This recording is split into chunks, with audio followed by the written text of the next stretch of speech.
Senator Davey. Thank you. As I rise to speak on this condolence motion, I do note that it's not my first speech, but it is very important to me that I speak about Tim Fischer, Deputy Prime Minister, who's also member for Farrer, my home region, my electorate, but also a very good friend of my family and that of my husband. So I look up and acknowledge Judy and Dominic and Tony. Tim was a giant of the Nationals, and he was a true champion for rural and regional Australia. He was also a natural leader who commanded respect right across the political divide, not by walking in front and expecting people to follow, but by shepherding and asking people to join him on the path. He was first and foremost a public servant, and one that I had the great privilege of knowing for more than 30 years since I was a child. While Tim rose to serve as Leader of the Nationals and Deputy Prime Minister and Minister for Trade, he was first and foremost the boy from Boree Creek and a champion for our shared home of the Riverina Murray. He represented the communities there for 30 years, first in the New South Wales Legislative Assembly and then in the House of Representatives. And the Riverina Murray is a stunning patchwork with hundreds of individual towns, each with their own communities and each with their own personalities, and Tim knew each and every one of them, and they all knew Tim. Prior to my seeking endorsement as the National Party candidate for the Senate ahead of this year's federal election, I reached out to Tim for advice. And he told me, as I'm sure he might have told many others, that you have 2 ears and 1 mouth, use them in proportion, be there to listen, not to talk. And Tim's words of advice were with me during the election. They've been with me since, and I certainly hope I never let him down. In the lead up to the federal election, I was privileged to join Tim at the Lockhart opening of his self-titled gallery at the Green Gunyah Museum. And I encourage anyone travelling through the Riverina to call in and stop and get to know this wonderful man a little better. And despite not having been member for Farrer for close to 20 years by then, hundreds of people turned up to join him for the event and to see and talk to him. And he was in his element. He loved people, he loved their stories, and he loved to listen. Tim was driven by a very strong belief that he had to do the right thing, not just the popular thing. And many people have already mentioned the gun laws and the gun reforms that Tim championed. But he championed them very vocally and steadfastly. He, along with the then National Party Federal President, Mrs Helen Dickey, who I might also know quite well, got in the car and they drove around to communities, to town hall meetings and to branch meetings of the National Party and stood in front of screaming mobs and angry constituents to explain why he believed it was the right decision for Australia.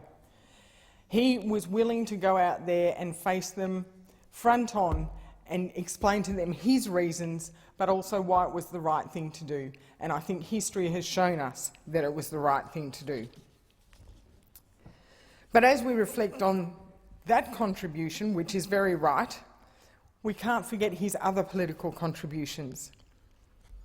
As Minister for Trade from 96 to 99, Tim recognised the sustainability and long-term success of our primary industries depended on Australia embracing internationalist and free trade policies, which went against the natural protectionism that some of our colleagues feel.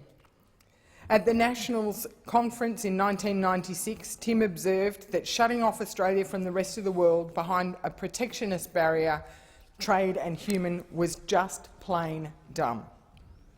In his 3 years as Trade Minister, he travelled to over 60 countries, which was an incredible achievement, and his habit of laying down his akubra on the negotiating table as he hammered out deals and treaties is very well documented. In 2001, Tim retired from Parliament opting not to recontest the division of Farrer at that year's election. He was one of the few politicians that went out on a high, and he should be commended for that. But while he did retire from politics, he didn't slow down at all. I'm actually not sure that he could slow down. Instead, he directed his energy into other causes, and alongside Judy, he worked very hard to raise awareness for autism and advocate for the sufferers of autism, a cause very close to their hearts after their son Harrison was diagnosed. He also chaired the Crawford Fund from 2001 to 2006 and later went on to serve as the fund's patron, using this role to promote conservation, biodiversity and agricultural research, and further to support the operation of the Global Seed Vault in Norway. He joined the board of the Australian Agricultural Company, where our paths again crossed in a non-political way, and my husband and I were working for AA Company in Queensland at the time, and a managers' meeting, Tim and Judy made a beeline for us familiar faces across the room, which was very welcome. He never forgot us. My husband always remarked how unbelievable it was that Tim just did not forget a face or a name. He served as chairman for Tourism Australia, which was a position that he used to champion regional tourism through initiatives such as the Caravan Safari Trail and the Great Outback Cattle Drive. And then he turned his skills to diplomacy, serving as our first resident ambassador to the Holy See, which has also been mentioned. But his service did not end there. He was a director or a patron of more than 200 not-for-profit and community organisations, and knowing the passion he injected into all of his endeavours, I know that he would have made a positive and long-lasting contribution to each and every one of them. He found time in his retirement, but I do use that word very loosely, to pursue his other great passion of trains. Much has already been said of his love of trains, and so great that it motivated him to write 2 books on trains. He also then joined my uncle in hosting train tours across the world and here in Australia. He and my uncle would sit there and Tim would regale people with their fun facts and details about the rails they were riding on, the coach they were travelling in, and the history of rail in whichever country they were riding through at the time. It's no surprise that all of Tim's tours were a sellout.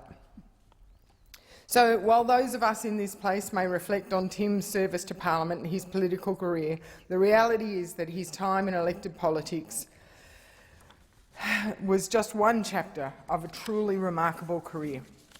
Over his 73 years, he touched many, many lives. Tim will be missed, but his contribution to the Nationals and to the communities of Farrer and to Australia will be remembered.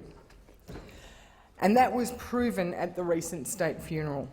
I had the enormous privilege of attending the funeral held recently in Albury, along with thousands of people who came to pay their respects and to show how much they valued his remarkable contribution both to our community in the Riverina Murray and beyond.